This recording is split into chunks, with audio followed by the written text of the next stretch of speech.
This is Astrator. Won't you come with me beyond this world?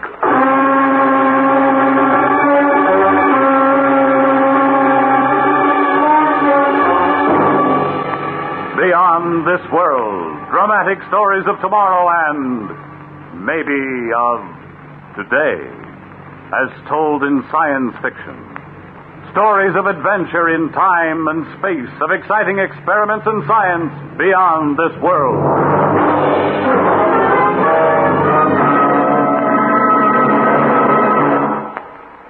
Your guide, the noted authority on science fiction, Astrator.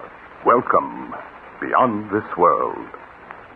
Tonight I will take you beyond the realm of knowledge as you know it today, to the boundaries of outer space, and to the story of a rocket pilot who undergoes a strange and frightening experience. First in 1910, then again in 1949 and 50, many claim to have witnessed strange shapes in the sky. Who is there to say that flying saucers are not spaceships from another planet? With our star, Frank Lovejoy, come with me now to a great air base in the desert for an adventure beyond this world with the famous author Graham Dorr and his thrilling tale, The Outer Limit.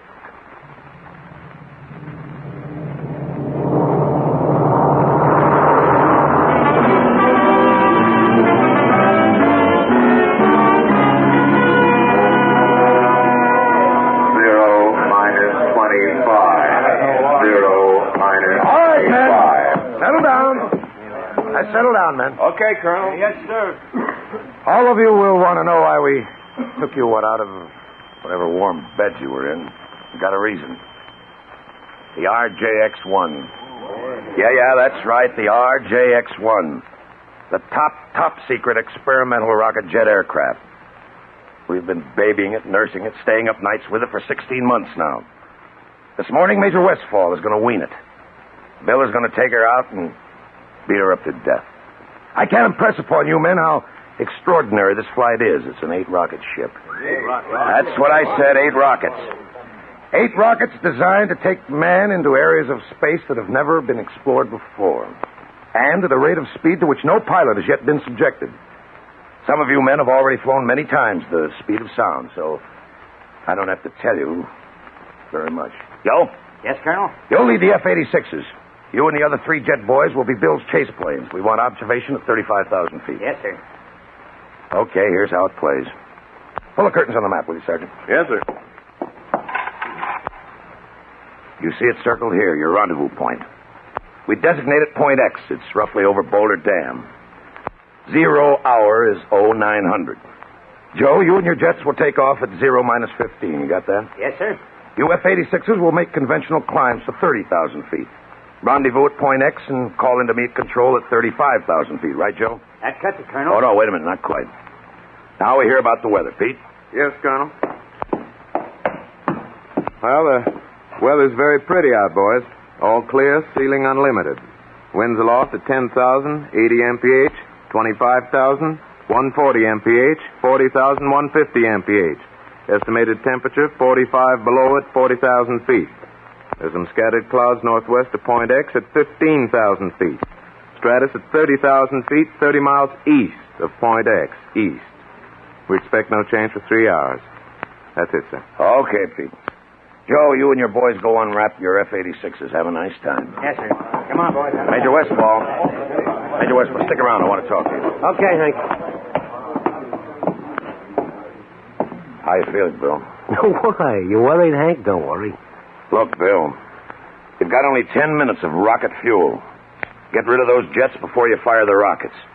Fire only one rocket at a time. Yeah, that's right. Now, look, I'll be listening in on the public address of control. I won't bother you until you're airborne. It'll be between you and the tower until then. All right, don't worry, Hank. I'm going to fly that baby higher and faster than anybody ever did before, just like you said. I'm going to take it up and I'm going to bring it back. And then you and I'll have dinner together.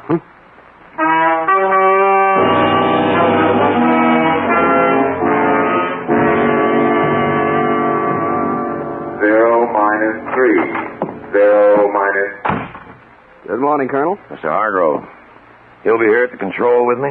It's all right with you, Colonel? I wouldn't have it any other way. You've checked the communications equipment, Sergeant? Yes, sir. Major Westfall's been assigned a special radio frequency of 3970. Good. You'll take care of it, Sergeant. We don't want it to poop out or anything like that, do we? Yes, sir. No, sir. Sir. Hargrove, I got a thing on my mind. That boy in the plane you geniuses designed, he's my best boy. It's our best plane, Colonel. It better be. Now it's your turn. What do you got on your mind? Everything's in proper order, Colonel. Recording equipment, the television cameras in the cockpit, everything. Every known scientific device, even some unknown. They've been very... We're talking about a man, Hargrove. That's all I really want to get back out of this. What about the man? There may be one difficulty. Tell me about it. I'd like to know. The takeoff, with all that load. The jets, the rockets, all at maximum fuel capacity. Never been tested that way before.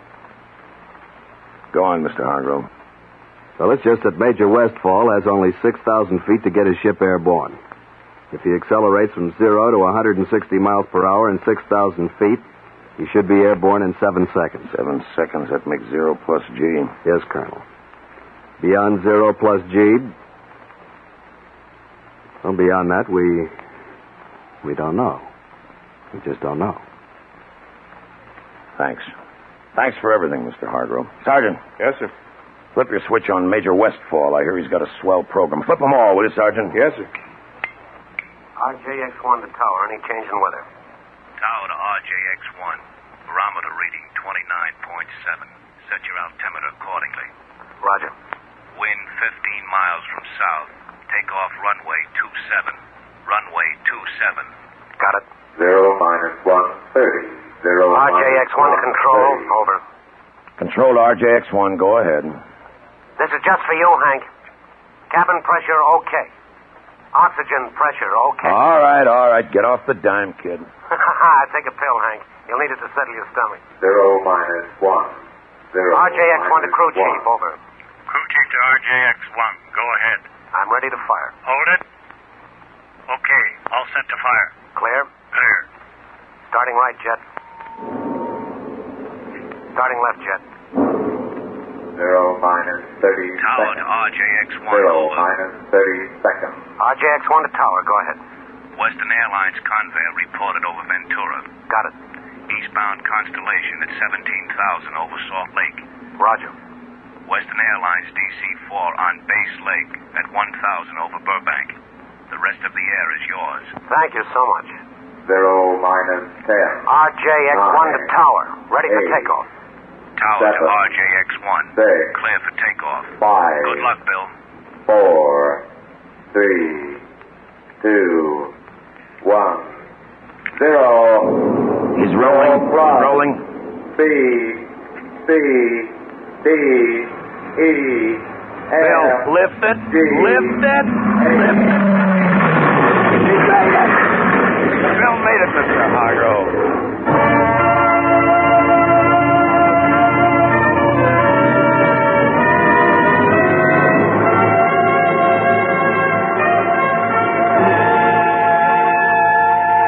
RJX1 to control. RJX1 to control. Come in.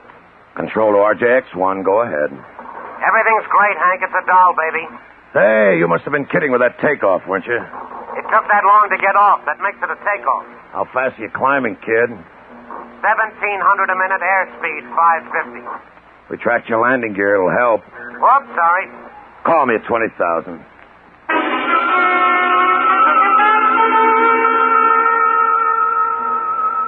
Heading is 87. Everything is real good. Come in, Hank. How do you feel? I like it here. Pressure okay? Okay.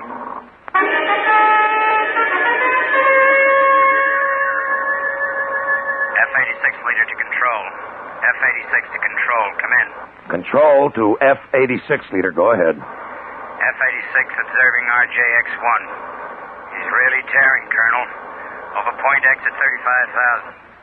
On schedule, Joe? On schedule.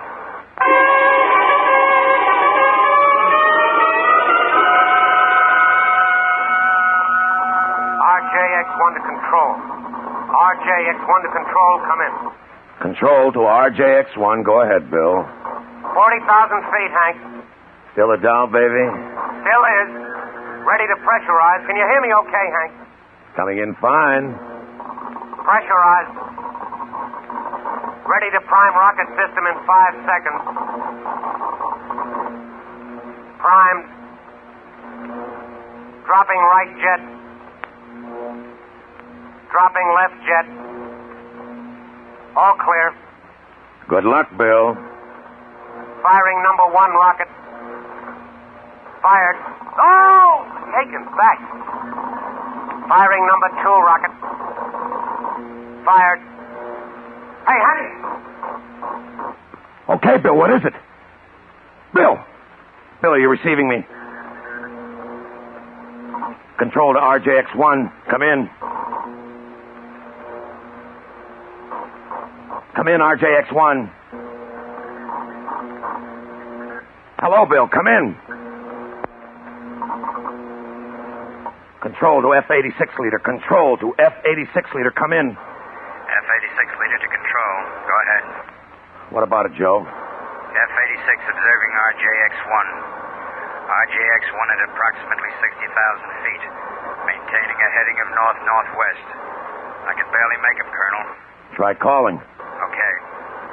F-86 leader to RJX-1. F-86 to RJX-1. Come in. Come in, RJX-1. Come in. Mr. Hargrove. F-86 to RJX-1. Share it with me, Mr. Hargrove. F-86 to Sit here and RJX-1. run your fingers Come in. through your hair and Come in, RJX-1. wait and think about it and share it with me. F-86 to RJX-1. F-86 leader to control. F-86 leader to control. Come in. Go ahead, F-86 leader. We've lost him, Colonel. Stay up there, Joe, for as long as you can. What do we do now, Colonel? I just told you, Mr. Hargrove. We wait. You and me, we wait.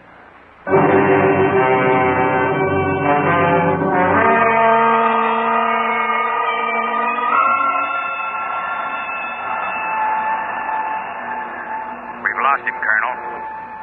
You haven't lost me. I can hear you, Joe. Stay up there, Joe, for as long as you can. Hello? Hello? Hello? I'll try another frequency, Joe. RJX-1 to F-86. Can you make me? RJX-1 to F-86. Come in. Come in. No good, huh? I'll switch back to Channel Charlie.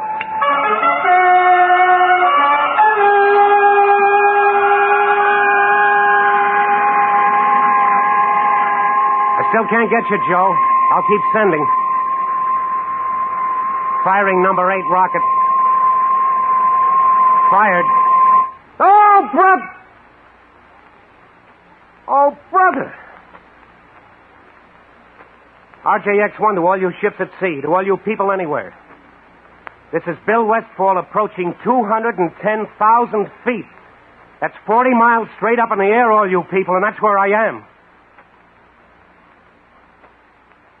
You never saw anything like it.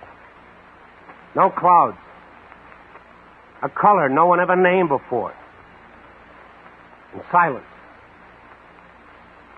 8 rockets roaring at my tail, and I can't hear them. Their sound will never reach me at 1,800 miles an hour. Silence so complete that the ticking of the clock on my instrument panel is a hammer in my brain. Silence. Otherwise, nothing. Nothing except... No, nothing at all. Wait a minute. Yes, there is something all right at 2 o'clock high. Oh, that's really something, brother. Maybe a flying disc, and this is a big one. Spinning like a top, and it's coming toward me. Can you hear me? Can you hear me? Listen. Something has just happened. Something, a missile, a shot, maybe, through the canopy. My pressure is going down. Something is happening to me. This thing, it's like a magnet. I'm being pulled toward it. I've lost control of my ship. I've no control. I'm going through decompression. I'm on the verge of unconsciousness. I'm blacking out. I'm flat. Can you hear?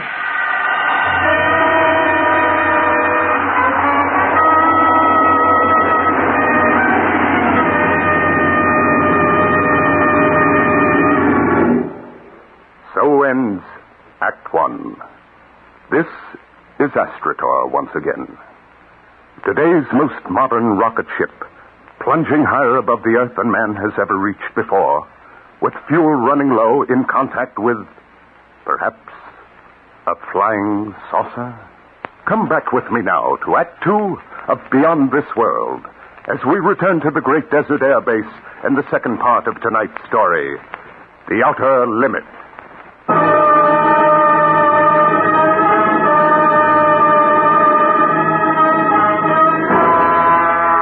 He had only 10 minutes fuel. He's 3 hours overdue. Well, that's that, Colonel. But wait some more, Mr. Hargrove. There's no point to it.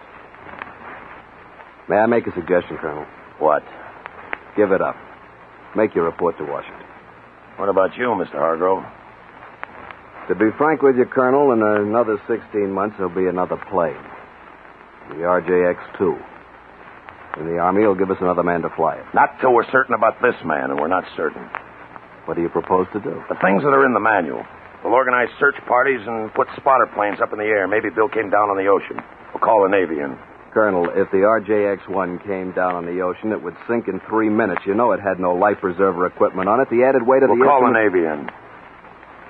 Whatever you say, Colonel. My guess is... What's your guess, Mr. Hargrove? My guess is that sometime, somewhere, on some beach or in some field, someone will pick up a piece of torn metal. That someone will be holding what's left of the RJX-1.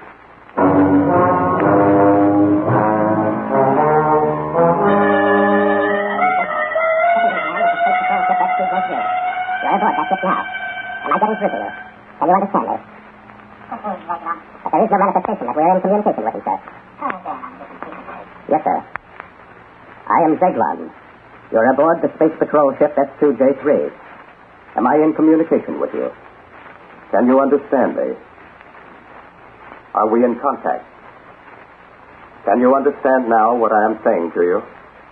Yes. Yes, I can understand you. Earthman, your brain is in turmoil, is it not?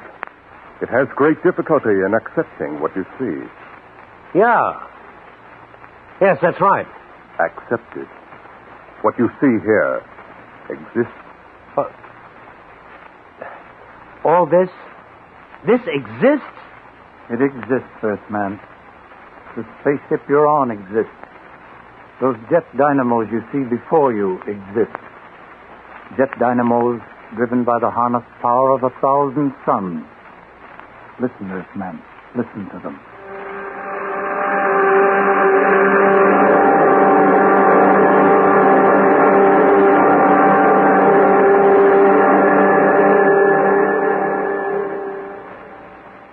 Do you know what happened as you listened, Earthman?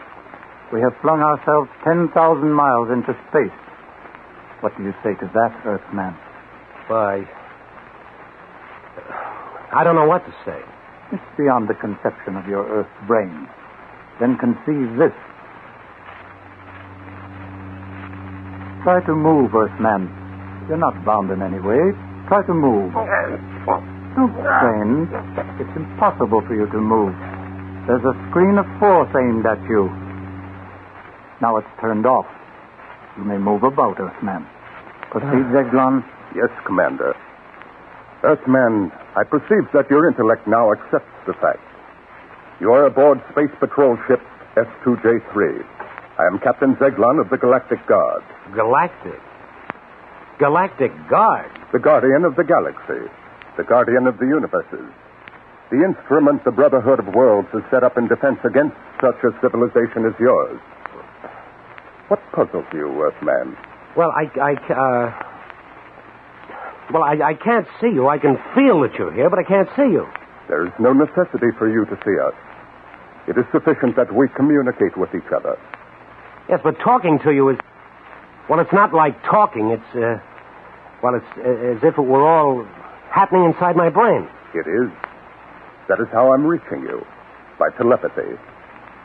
Do you remember what happened to you before you blacked out? Yes, I think so. There was a sharp sound like a bullet hitting the canopy. It was not a bullet. It was a ray. It was necessary to stop your flight. We have so much to tell you. Well, first tell me about my ship. Is it lost? No. It is such a crude little ship. Crude? Easy for us to repair. It will be returned to you. And you will return to Earth. Because you are the Earth's only hope of survival. Hope of survival? What do you mean? I will show you.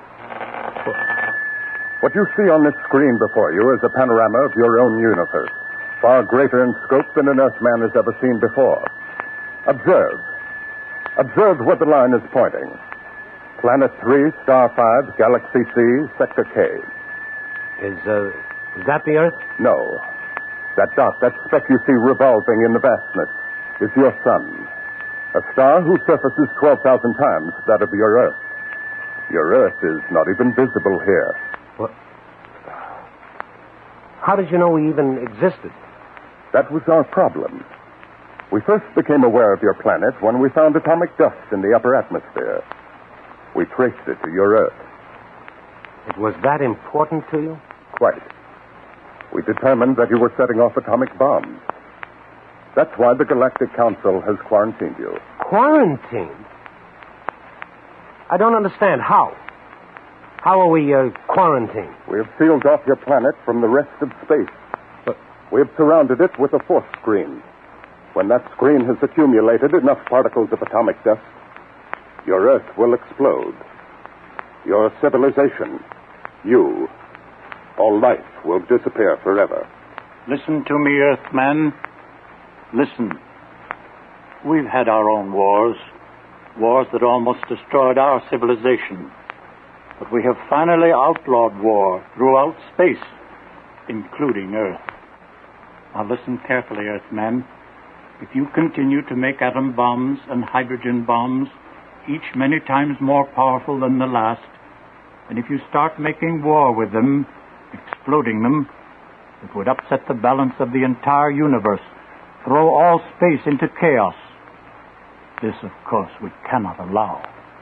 And the force screen with which we have surrounded the Earth will prevent it by exploding the Earth itself.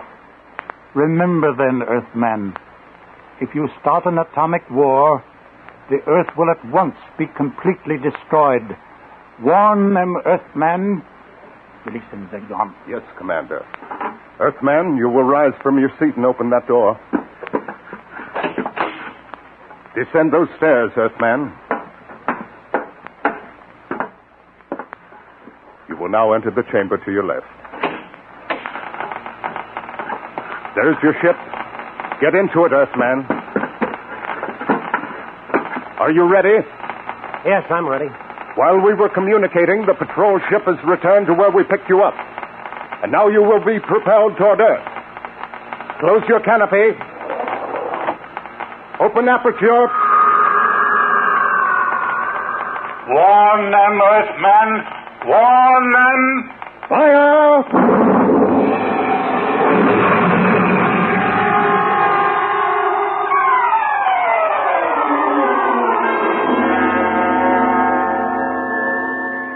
RJX-1 to tower. RJX-1 to tower. Come in. RJX-1 to tower. Come in, tower. Tower to funny man. You loaded, kid? How did you get in on this frequency? Listen, this is RJX-1. RJX-1 coming in for landing. Give me landing instructions. Tower to funny man. Impossible that you're RJX-1. He's 10 hours overdue. Get away from the area. Area cleared for bomber practice approaches. This is Major Westfall and RJX-1. Come on, kid, give me landing instructions.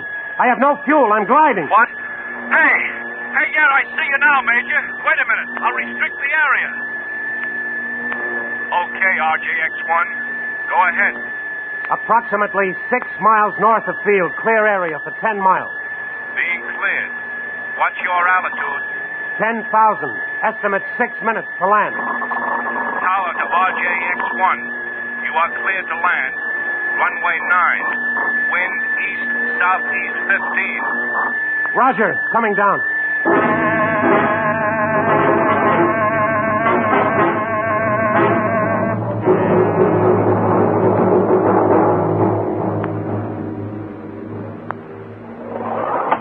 Hi, Hank.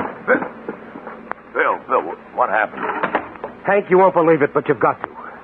I know you won't believe it. It'll knock you over. Now, just take it easy, Bill. Sergeant. Yes, sir.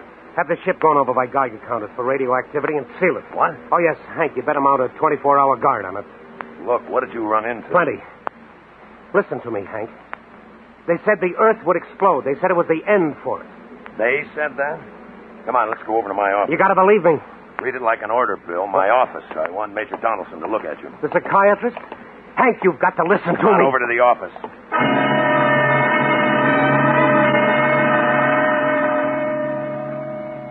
Well, that's the story, Major Donaldson. I see. Well, Hank, you believe it, don't you?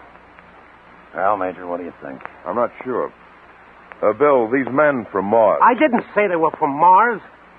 Did you hear me say anything about men from Mars? No, you didn't. All I'm trying to tell you is this. Whoever those people were, they knew all about us, everything. And they warned me.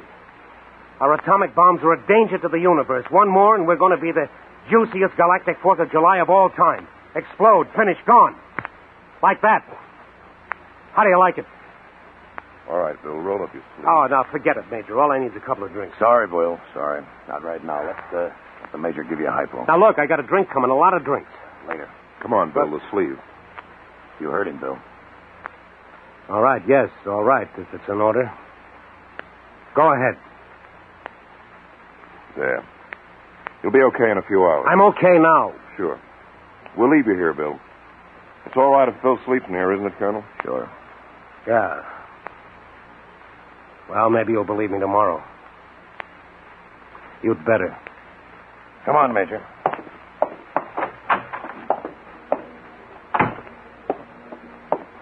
He'll be okay by himself, Major? He's been under a strain, but he'll sleep a long time. You better explain it to his wife somehow. I'll talk to him tomorrow. Tough. I've heard he's one of the best. He's the best. A combination of nerve and loyalty and lightning reflexes that comes once in 10 million times. What about it, Major? How does Bill look to you?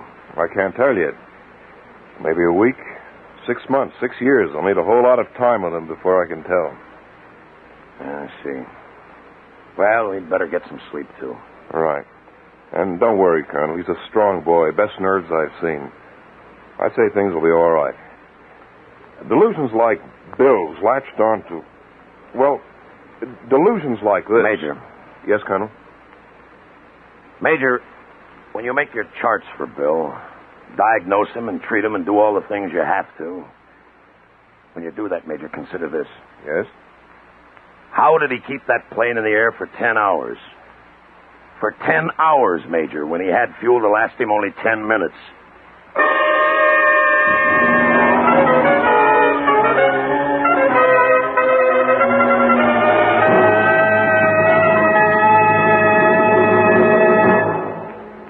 So ends The Outer Limit. Tonight's story, Beyond This World. This is Astrator again. Our thanks to Frank Lovejoy for his excellent performance as the test pilot, and to all the other members of our cast for so graphically bringing to life this most unusual story. Perhaps it's fantastic to conceive of flying saucers as patrol ships from another planet, as our author Graham Dorr has done tonight. Perhaps. But what would you say they were? This story could happen, and maybe it did happen. Don't be too sure. Perhaps flying saucers really do exist, and are spaceships from beyond this world. Next week, an adventure into the future that you will not want to miss. Our version of the current best-selling novel by Jack Robinson, The Humanoids, when incredible robots from the outer universe invade the Earth. So, Join us then, won't you? Beyond this world.